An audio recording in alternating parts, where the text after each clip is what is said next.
Have you ever been in the zone, firing on all cylinders, time flying by, buzzing with what feels like limitless energy? That's it. That's what you're good at. Your talent, your passion, your side hustle, your own good.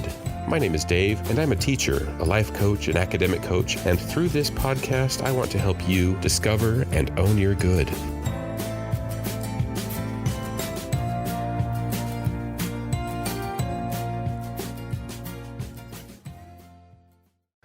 All right. Hey, everybody. Back again with the Own Your Good podcast, where we talk about things that people love to do, things that inspire, things that help you want to wake up in the morning. I'm here today with Celia Hatch. Take a minute, introduce yourself. Hey, Dave. This is so fun.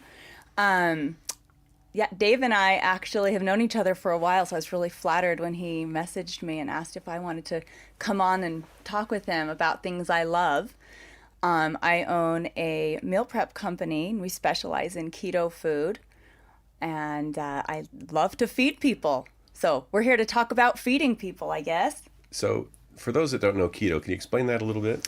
Yeah, sure. So keto's kind of a hot buzzword right now for basically a diet focusing on healthy fats. Okay. So specifically, your macronutrient breakdown needs to be about 70% healthy fats, 25% protein, and only 5% carbs, which is really, really hard in the standard American diet. Yeah, you go to the store, everything is carbohydrates. Oh, loaded with carbs. Even stuff that you wouldn't think would be carby is just full of fillers. So what example? So somebody thinks, oh, this is going to be high veggie or high fruit or whatever, and it's high carb. What is that? Okay, so fruit is super high carb. Okay. So, general consensus is fruit is healthy. And it is. It's super healthy. But if you're trying to stick within those macros, then you basically can have like a blueberry or a blackberry a day. Yeah. So the biggest percentage is fats. Mm-hmm. Things like... So fats have gotten a really bad rap over, the past few decades. If you go back into the 80s, a lot of those studies that all of a sudden were like, ooh, low-fat this, skim this, whatever, margarine. A lot of those studies were funded by groups that maybe wouldn't want fats to be popular. So whatever they're selling is the opposite of what they're saying is bad. Yeah. Okay. So, and then also all of the delicious fats that are skimmed out of your milk products, then they get to use another thing. So you're basically, when you buy skim milk, you're drinking a byproduct in the dairy processing field. So good fats, natural fats, things that you would normally get, like something in the milk product or... Yeah, so I use all full fat milk products. But my favorite healthy fats are avocado oil. Okay. Or just avocados. Yeah. Avocados are like God's gift to man. Yeah. They are so nutritious, so dense, pretty good too. So high fat. They taste all right. Yeah, for sure. But then avocado oil is amazing. It's got a really high smoke point. So most you can people cook hot with it. Yes. Most people gravitate to olive oil. Mm-hmm. Love olive oil. We use a ton of that. But it is not good for cooking. So avocado lasts better. It doesn't change profile. Change profiles, yes. So when it gets to a high smoke point, olive oil actually changes the fatty acids in it, transform to omega-6s, which we already get too many of those, and they can be bad for us. Okay. They can cause cancer. So we want a lot of fat. Yes. And that can come from a variety of oils or natural foods like milk, dairy products. Avocados. Olives. Okay. So all of those things. So on my plate, I've got to have a lot of that. And what was the next ingredient? Protein. Okay. So I can have a steak and an avocado. Oh, boy, yes. You're talking keto right there. Awesome.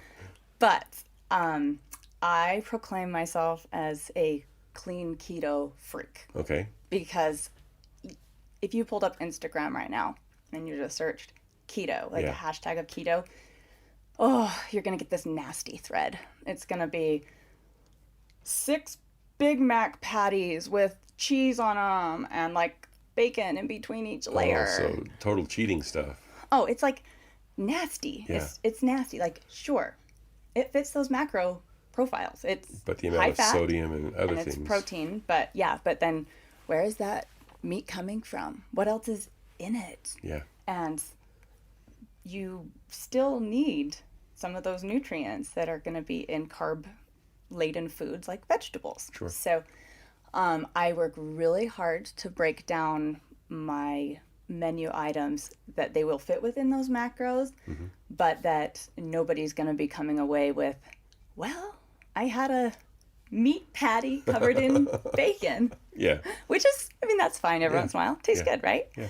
But yeah, so one of my very, very favorite menu items that people are always shocked by every time we have it, like, I didn't expect to like it, but it's so good, is a citrus tuna salad. Ooh.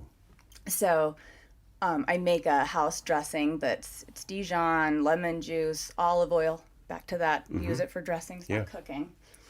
And just slather wild-caught tuna and peppers and olives and walnuts. So lots of flavor.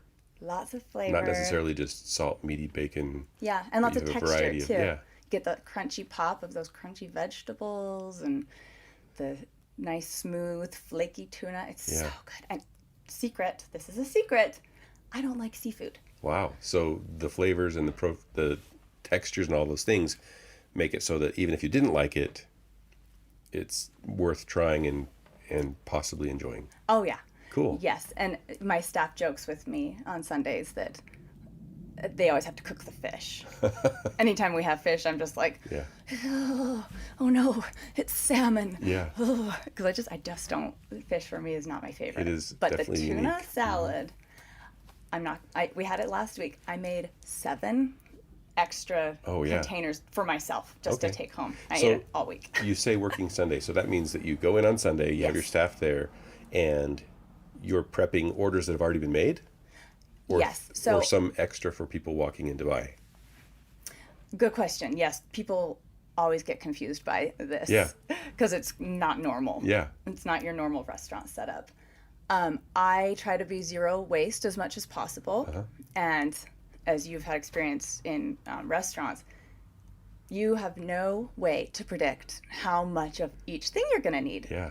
It's like you just have to if you're in business for a long time, you have statistics on that. Right. But still, we've all gone into a restaurant. They're like, sorry, we don't have any more pot roast or, whatever. Yeah. You really can't predict. Yeah. So I have a very strict policy of pre-orders only. Okay. And it makes it so I can keep the costs affordable for my clients. Sure. Because I don't have to build in that wastage. I know exactly to the ounce how much protein to buy, how many ounces of avocado oil. Yeah. Yeah, which, that is fun awesome. fact, we go through probably 1.5 liters of avocado oil every Sunday. That is awesome. Which is about that people don't, keto's expensive. Oh, yeah. Is really expensive. If you're going to invest in the quality and what you're doing, yeah. And so just that much avocado oil that's $30 of oil. That would be $4 if you used vegetable oil. Yeah.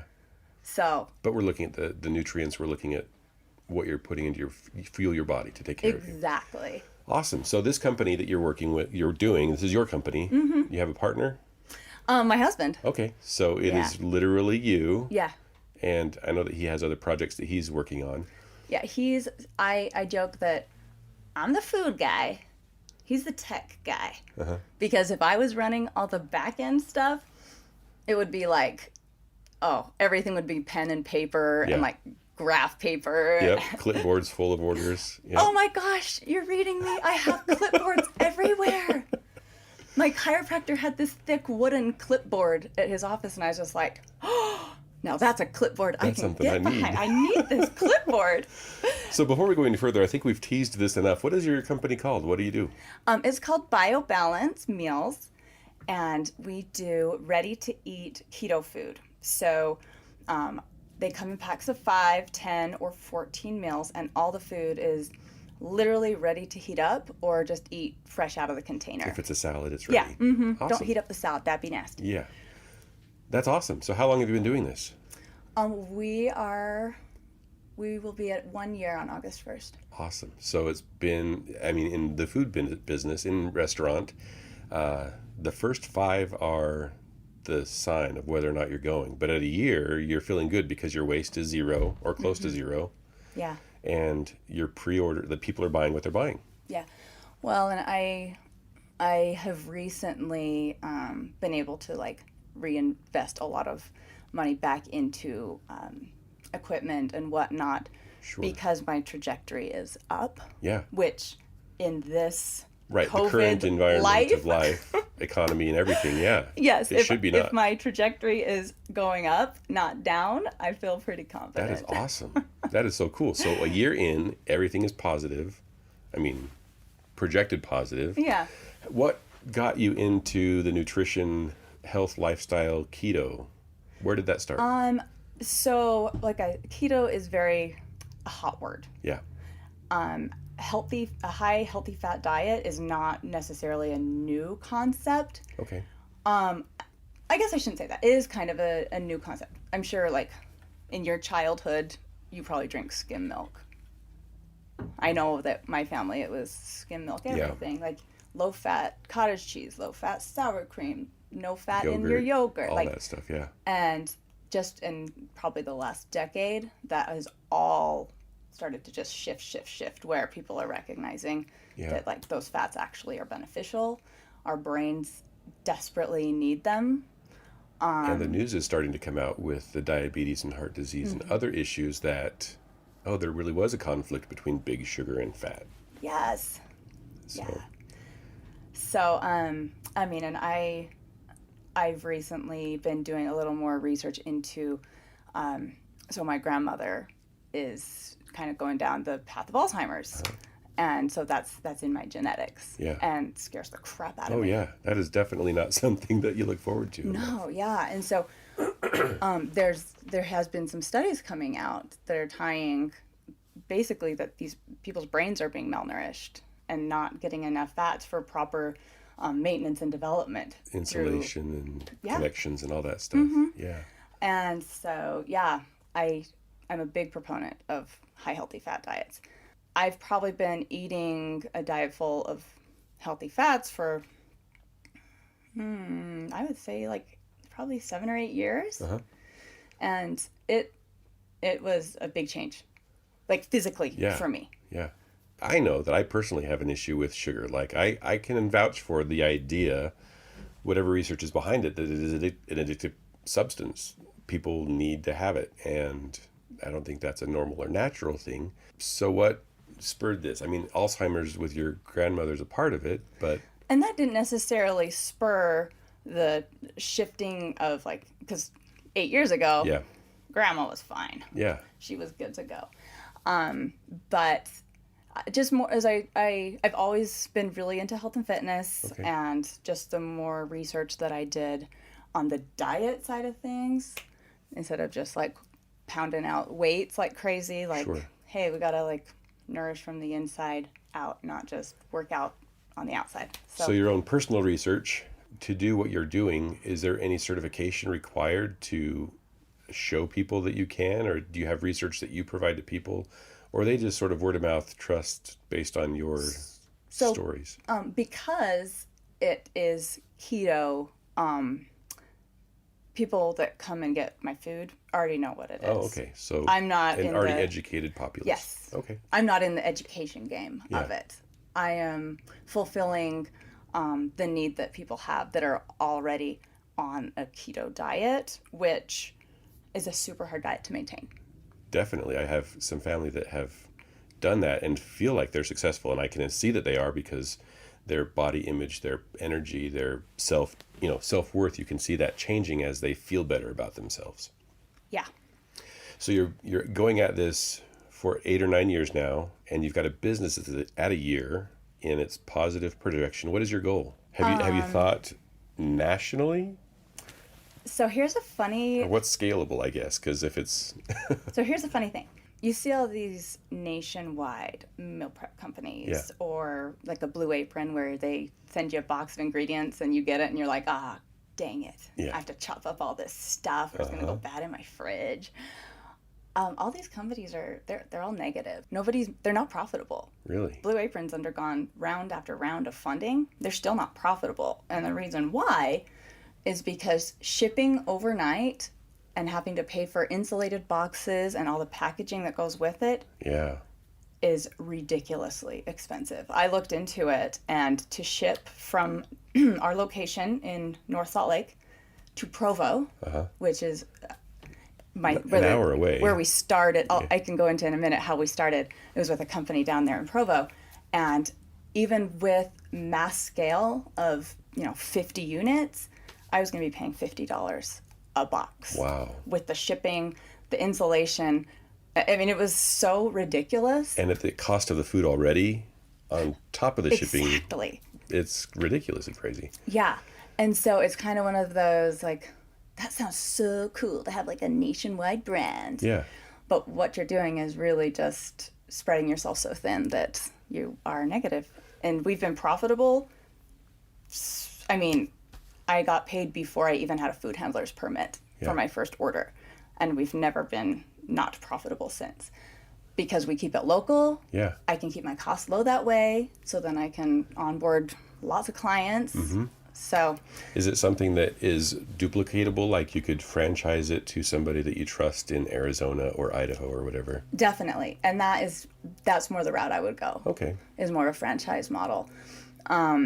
Even that, it's not even close. Oh, for sure. I have kind of an interesting perspective on goals and future outlook stuff. Go ahead.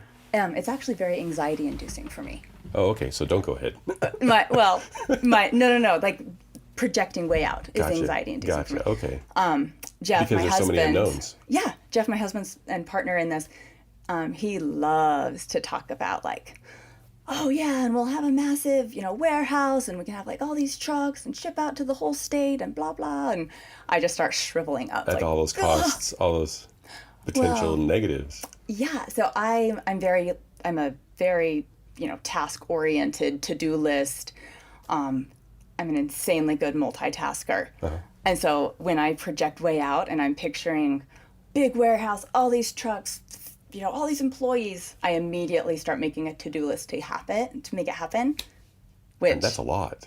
Yeah, when you're not at the place where you need to do those things, it's like so stressful to me.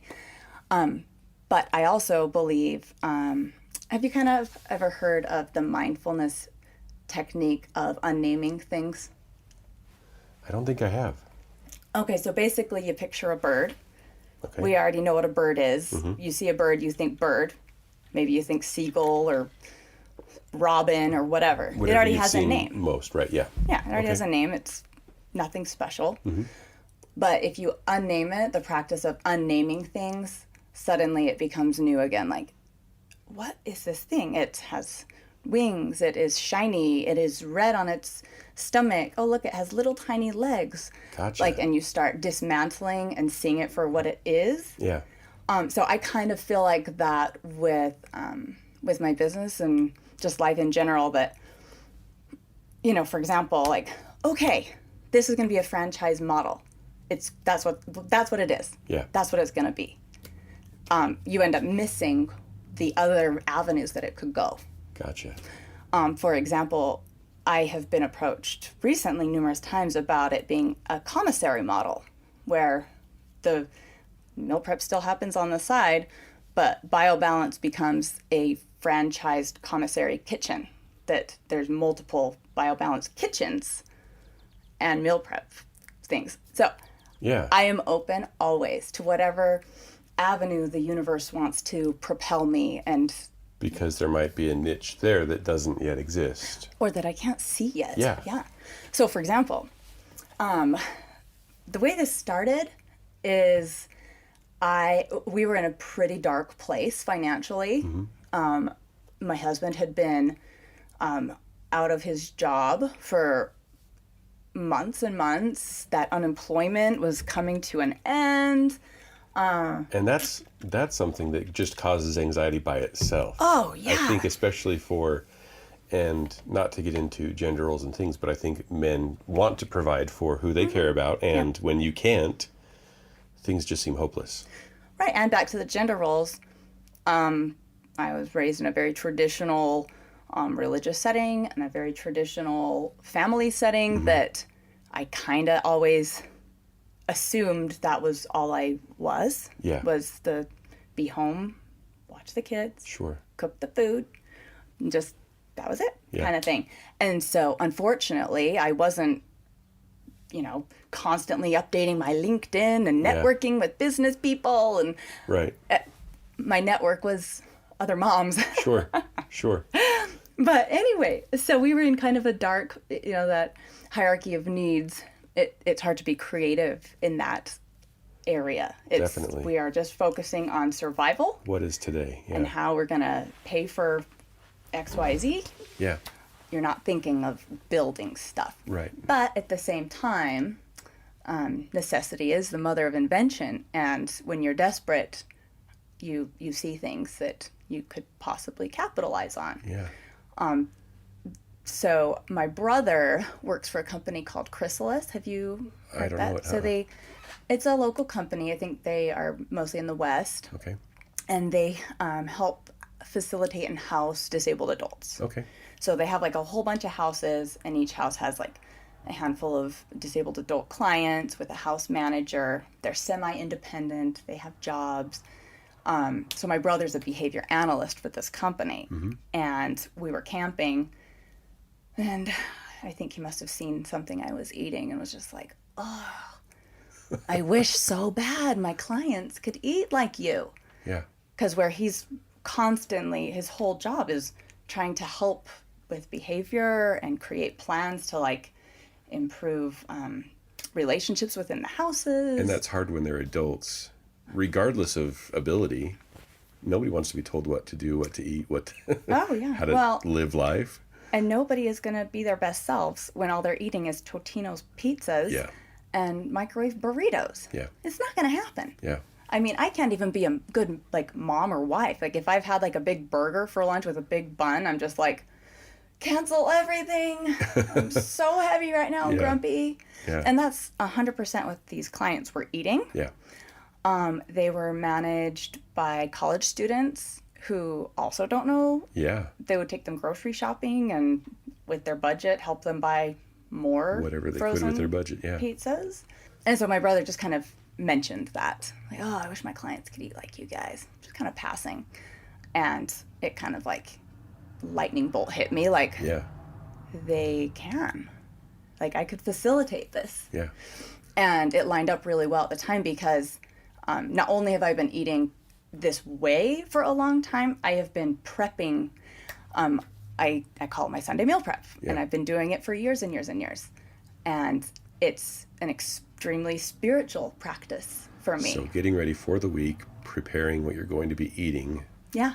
Before I had a business of it, I would like, okay, everybody out of the house. It's Sunday meal prep day. And I would kick my husband and kids out. I would turn on beautiful music. I would listen to inspiring podcasts, all while just cooking the whole day. And then our fridge would be just stacked with all sorts of meals and combinations for different salads with everything washed and prepped and cooked and That sounds set. awesome. Oh, yeah.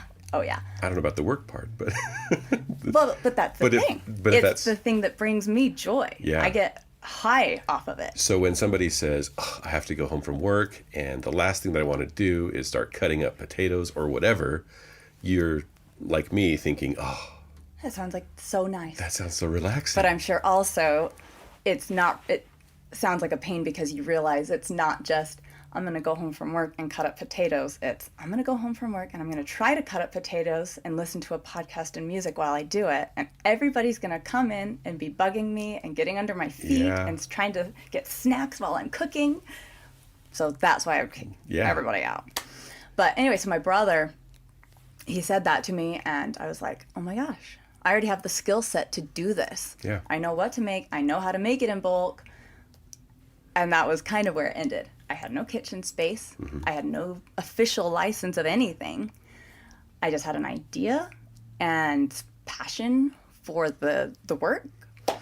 And so I kind of left it with him at that. Yeah. And got my clipboard. Because of course it was Start making your list. clipboard.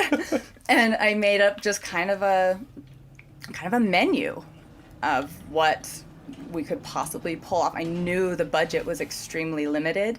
Yeah. These individuals are on like, Social Security, and some of them have food stamps, which I couldn't accept food stamps. Right. So I knew it was going to be a very small window of money that I could try to squeeze these meals into. And I went to the restaurant supply store and just started crunching numbers down to the cent to see if I calculated that if I could get it under, with packaging, delivery, the food, to under $2 of costs per meal, that I could pull it off. Yeah. And so when the numbers came out that I could do it, I was just like, okay. Cosmos meant to This is be. weird. What is this? It's working. So I put together like a mock menu of what it would look like for like, I wanted to have an entire month of meals that were unique. And a variety. Yeah. Well, and that was the interesting thing. They couldn't be too unique, because these were individuals that were wanting burritos and pizzas and burgers. So you can't just suddenly be like, Here, have 5 salads. yeah, here, have 5 salads, or here's a really spicy curry with this bread you've never seen before. Yeah. Because that's not comfortable. Right. And they would not want it. So there was this really fine line of making it healthy, but That sounds like a within fun challenge. budget. It was hard. It was really hard. And anyway, I got that menu all put together and was able to, through my brother helping me get the right contact, secure a meeting with the area director and all of that. And my imposter syndrome was like through the roof, sitting at one of those big executive tables and the big leather rolly chairs. Like, so imposter syndrome, for those that don't know, is one of the biggest things. I was listening to a podcast with Hugh Jackman, and he still deals with imposter syndrome. Can you believe that? I do. This idea that for whatever reason you don't have the skill to say what, or to do what you say you're doing. Yeah. I literally, I do not think there will ever be a time in anybody's existence that they don't feel like they're not enough. And I think it's heartbreaking. I don't know why we do it to ourselves. I know there's a lot, for me personally, I was able to like tie it back a lot to my upbringing of like not feeling like I'm supposed to be there. Right. Like feeling like I'm supposed to just stay home and stay sweet. Yeah. Kind of thing. And so then to be assertive and like be in this boardroom with director level individuals making a presentation and asking for thousands of dollars, it's like, I'm not allowed to do this. Yeah. Who gave me permission to do this? And the frustrating thing is nobody ever said anything negative. It was a self-imposed, this is what I need to be doing for whatever reason. Yeah, because on the contrary, like, they loved it. Yeah. I mean, they were in immediately. That's awesome. So my little presentation, I didn't have a logo. I made my own logo on Wix, and they wanted me to like pay, $20 for the actual file of it. So I just screenshotted it out, and it's all like pixely. Yeah. So, yeah. But they went for it. That's awesome. And funded it, and that was how we started. So that was the first big customer order. Yeah. I can do this. And how did that go? Did they ever have any hiccups or? We never had any hiccups. It went really, really well. The hard part, once again, these clients want Totino's pizza. Yeah. And so, surprisingly, they liked the food a lot, but they were having a hard time. Legally, Chrysalis cannot tell them what to spend their money on. Sure. So they can provide the try option. to convince them, you should be on this program. If somebody's health is especially bad, they can have a doctor's order to put them on a program. But overall, they have to respect the client's wishes. Yeah. And in the end, the clients were, gravitating to Totino's pizza over a salad because creature comfort. It's what we like. Yeah. And I had a conversation with one of, it wasn't at Chrysalis, it was another organization similar. And she told me that they would never implement any kind of diet program for their clients, because she said that since they will likely never experience world travel, sex, kids, all of these things that bring us so much pleasure, right, that food for them is their that one thing. living. Wow. Yeah. That's their philosophy, right? I guess that's their business plan, their model. That's what they do. So that was kind of interesting. So I can respect that. Sure. These clients that like. Who are we to say is, what is good and what is bad? Yep. And anyway, so we don't work with Chrysalis at this point, which actually it's fascinating, because with a different mindset, when we lost that account, when all of a sudden like all the clients were choosing that they would rather have a burrito, Sure, yeah. could have been just devastating. Yeah. Like, oh my gosh, this business I built, It's gone. it's gone. But because I did not project that like this is what this business is going to be, and like like more flexible with I was the so outcome. flexible with it, I was able to pivot immediately into exclusively keto, and I make a lot more money there because I'm not trying to fit within a Social Security budget. You're actually providing something that people want. And Yeah, and I'm being able to price it out at a point where I make money on it, and I think this is it's important. Like, people that do hard work deserve to get paid for it. Yeah. And so, And there's a value that people are okay paying. yes, yeah. It doesn't matter what the cost is, because it makes me feel good. I feel good about the decisions that I'm making. I feel all of those inherent benefits, I guess.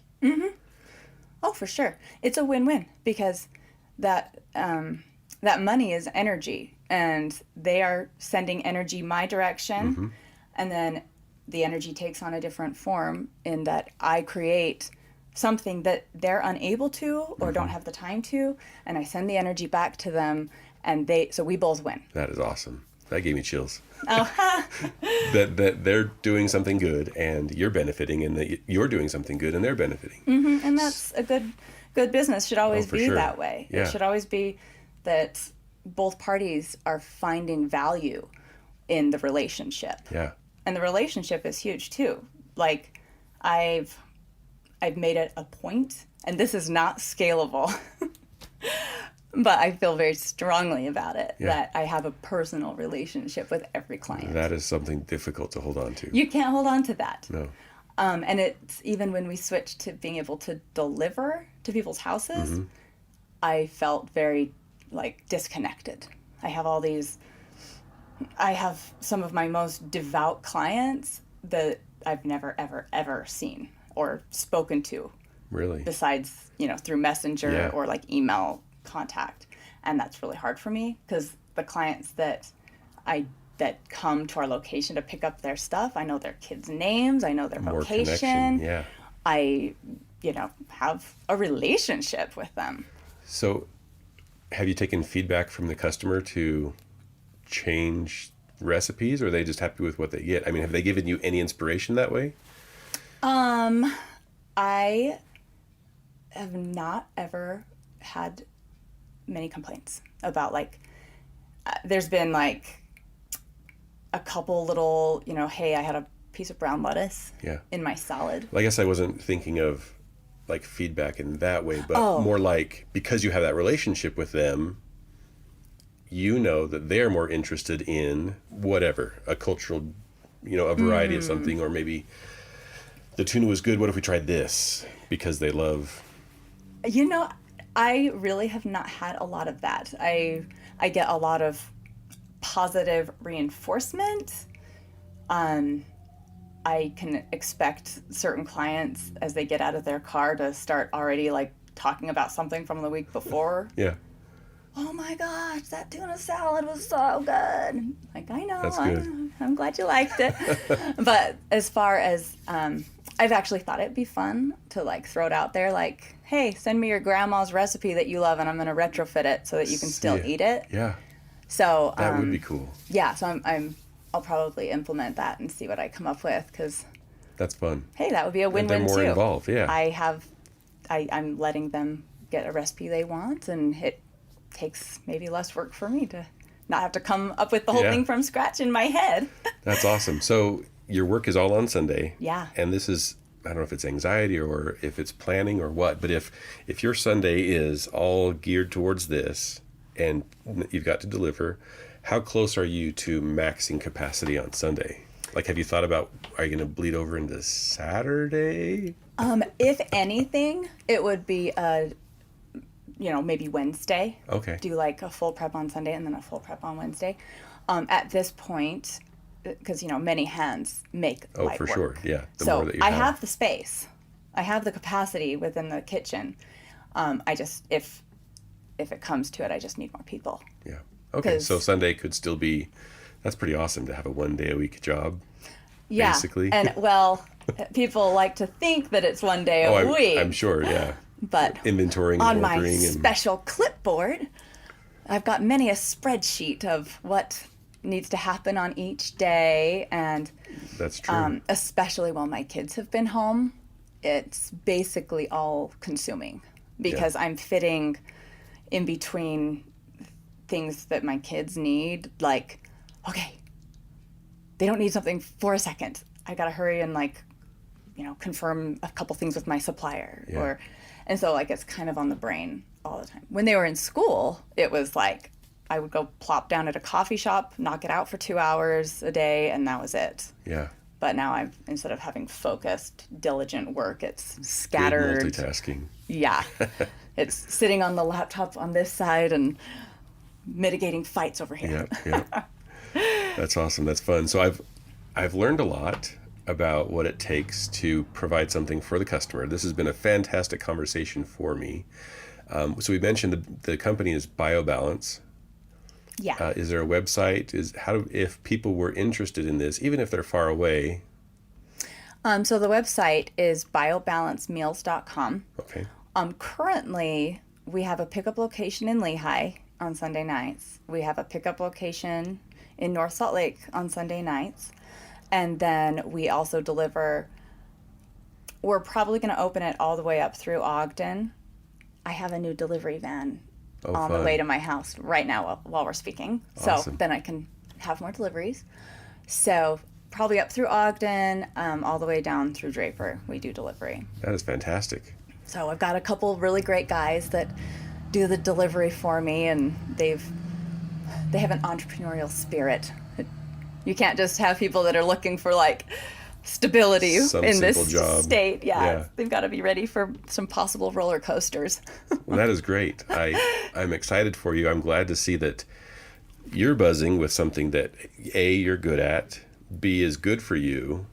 All of the things that help us feel like we mean something to the world, that we're making a difference in people's lives, that we're happy accomplishing something, hopefully learning how to deal with the imposter syndrome. Oh, yeah. And if you figure out how to deal with it, let me know. Yeah, seriously. It's basically nonstop for me. Yeah. But I think it's awesome. I think what you're doing is great, and I wish you the best of luck. Thank you. It's been great talking with you today. Thank you for joining me today on Own Your Good. I'd like to give a special thanks to Arches Audio. They are the ones that provided this awesome music. If you need anything for a project, I would go and check them out. They have a great selection of music and other services to help you with your creative projects. I hope that you found this valuable. If you enjoyed this episode and it did something for you, or you think somebody might benefit from it, please share this. It would mean a lot to me to help spread this positivity and this idea that people can change, improve, and ultimately own their good.